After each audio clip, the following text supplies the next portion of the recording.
झोली अगर जगरा जगरा माई तुझे सुंदर हाथ दले वाली चाची पहिलो बोलो बतन वाला दोनों हाथों को जोड़े माई के दरबार में कोई लज्जा शर्म ना एक बार दोनों हाथ ऊपर करके है कि होश हमारा भैया जगह जगह सुंदर हाथ दोनों हाथ बोले कहली तुम माई के दरबार में जे न बजाई डाली ओकर बिहान भुला जाए जान के बाली आईने से के बाद माई के दरबार में जे ना बजाई डाली आ जेकरा शादी ना हो ओकरा पक्का मेहरा निकाल एकदम काली नहीं पावे के बाद काली नहीं भुलावे के बाद तो निकाल दोनों हाथ भागी और कहना है कि निमिया के दाग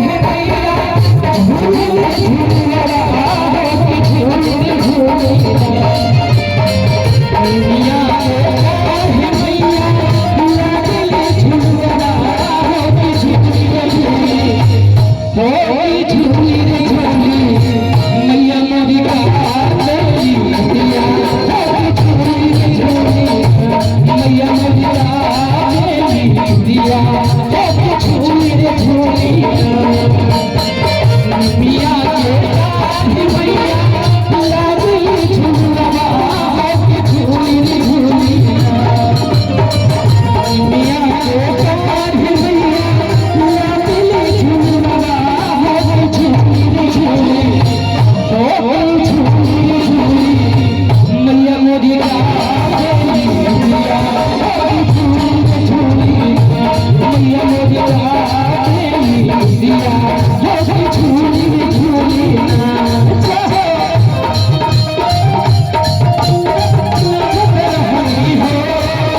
जब माई मालिक के दरवाजा पे गई बड़ी की मालिक हमरा के जोर से बियाह से लागल बा हमरा के एक बूंद पानी पिया दे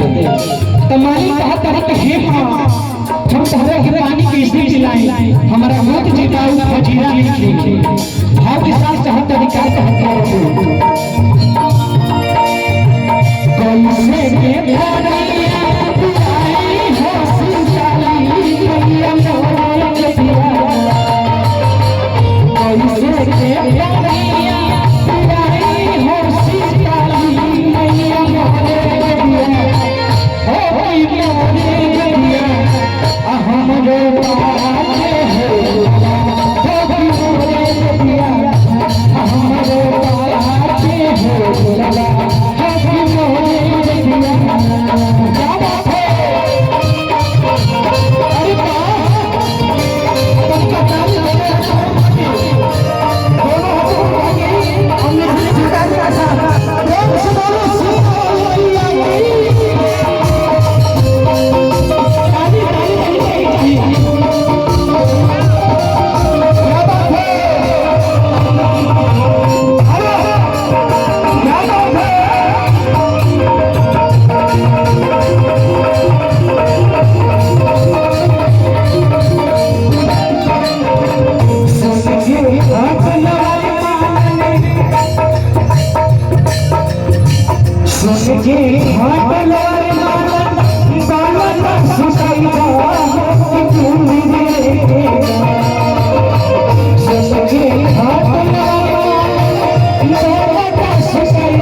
ताली आप लोग बजाइए। दादी इतना खुली हो गई फिर भी भक्ति में लगी है और कहना है कि ससुके हाथ पे लगाने वाला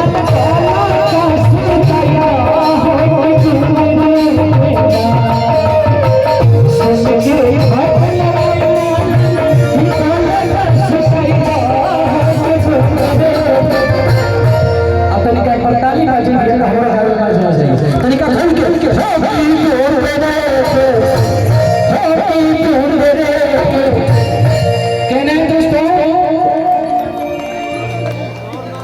दादाजी हमारे दरबार में आके इतना सुंदर ताली बजा रहे हैं क्या बात है। कहना है कि हरी आंखों में पानी दे तो रवानी आ जाएगी,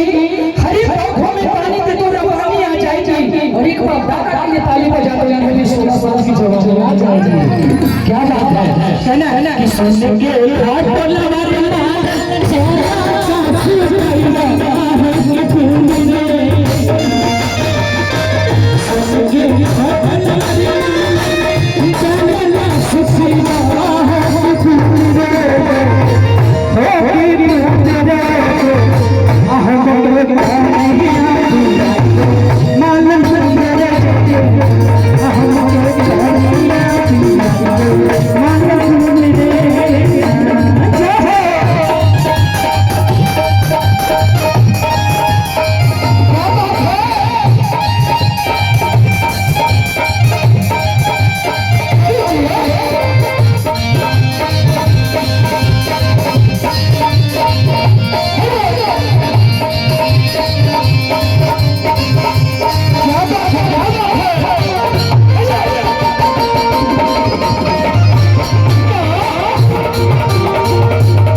जब माई कहने हसी रे माई अपना बलका में सोना के खपेला पे सुता दे लेकिन हमारा के बोल पानी पिलाते माई के जब मालिन पानी पियावे तारी तो माई आशीर्वाद दे तारी मालिन के दोनों भाव में दे तारी भैया किया जैसे के मालिन हमके आज हिया झूला बबला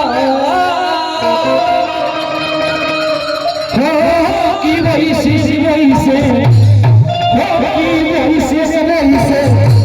ताहर